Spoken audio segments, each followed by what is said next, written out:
Morning, scrub. Get you a little fort, huh?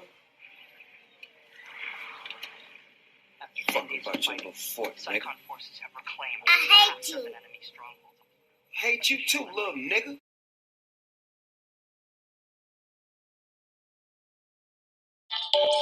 What's up, young scholars? This the DadCypher. On Christmas Day, we sit around the table bowing our heads as Grandma says grace. Cousins trying to avoid their food touch and afraid to mix that mac and cheese with the yams and greens. And there a little boy bleeds, internally, staring off into space. Silent by the oceans of grown-up shit talk, he looks across trying to avoid the eye contact of his abuser, a 60-year-old loser whose toxic herbs and venomous words are poisoning the little nigga fountain of youth. Got him hallucinating about drowning in the middle passage, but before his little feet can sink into the sand, he finds this message in a bottle, transversed over troubled waters from a fellow soul his abuser tried to slaughter, but that's another favor. Baby boy sees hat sparking the flame like a match in my brain. Such a dirty game, such a dirty game, such a dirty game. 30-year-old baby boy kicks down my fort walls like Snoop Dogg kicked down the skyscrapers in NY. He wears white instead of blue chucks. Nonetheless, he gives zero fucks about this young buck under his watch. Twisting clock hands ahead of my time, and I'm only 7 when my sublime is fucked up with broken glass everywhere. People pissing on the steps because they just don't care about this pickaninny. He battered many of my kinfolk, and we were just babies, awaken our nightmares of a grown-ass man making life hell.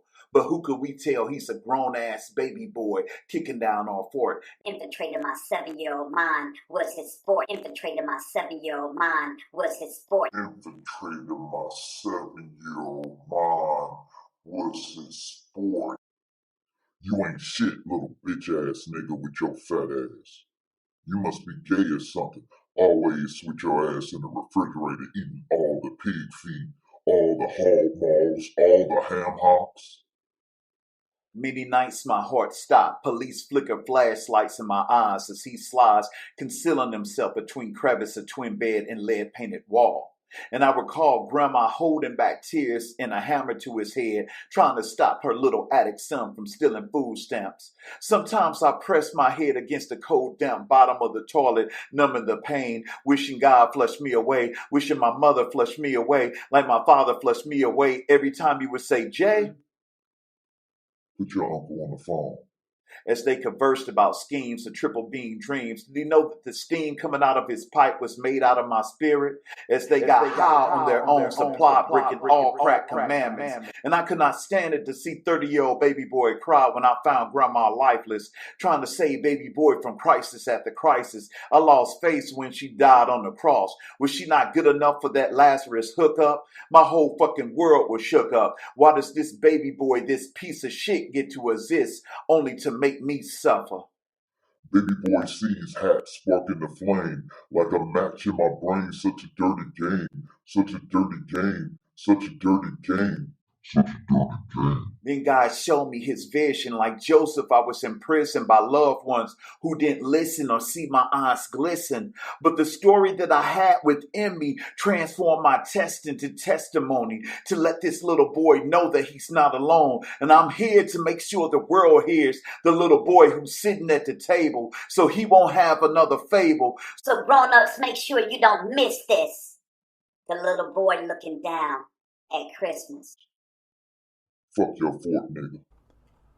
What happens if the stranger that you're trying to protect your kids from lives within your home? What if you call that stranger your brother, your sister, your uncle, your aunt? What happens if that person is being toxic to your child, to your daughter, to your son? My message in the Fuck Your Fort poem is to break generational curses.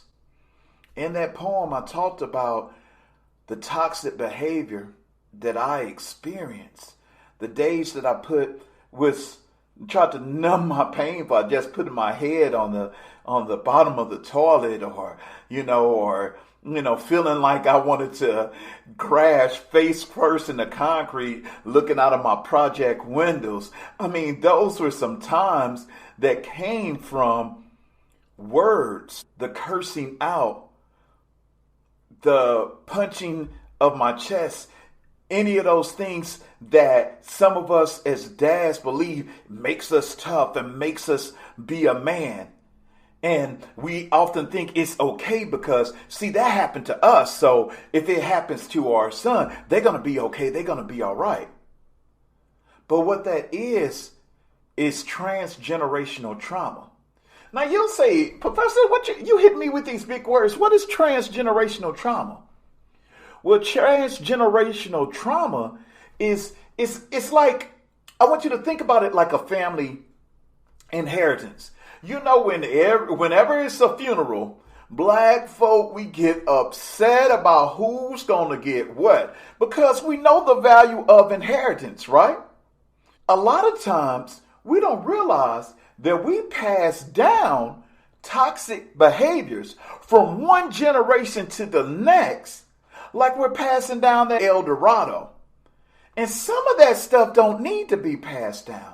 And especially if you're talking about toxic behavior, it doesn't mean to be passed down at all. Because what it does, it leads our children to being more suicidal.